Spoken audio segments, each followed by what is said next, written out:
మన ప్రభు అయిన యేసుక్రీస్తు నామములో మీకు మా శుభాభివందనములు.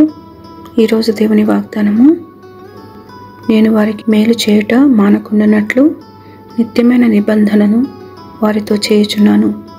వారు నన్ను విడవకుండానట్లు వారి హృదయములలో నా ఎడల భయభక్తులు పుట్టించెదను. వారికి మేలు చేయుటకు వారి యందు ఆనందించుచున్నాను. నా పూర్ణ హృదయముతోనూ నా పూర్ణాత్మతోనూ ఈ దేశములో నిశ్చయముగా వారిని నాటెదను.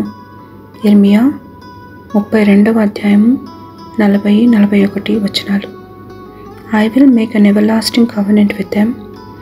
I will never stop doing good to them, and I will inspire them to fear me, so that they will never turn away from me. I will rejoice in doing them good, and will assuredly plant them in this land with all my heart and soul. Jeremiah chapter 32 verses 40 and 41. ప్రార్థన. ప్రేమగల తండ్రి, ప్రతి ఉదయమున నూతన జీవము, నూతన శక్తి ఇచ్చి మాపై కృప చూపుతున్నందులకై వందనాలు. మిమ్మల్ని ఆశ్రయించు వారికి ఏ మేలు కొదవ చేయని దేవుడివై మీ దీవెనలచే తృప్తిపరుస్తున్నందులకై వందనాలు. ఉద్యోగ విషయంలో, వివాహ విషయంలో, ఆరోగ్య విషయంలోనూ మీ ఆశీర్వాదం కొరకు ఎదురు చూచుచున్న వారి అక్కర తీర్చి మహిమ పొందమని యేసు నామములో వేడుచున్నాము తండ్రి. Amen. Have a blessed day.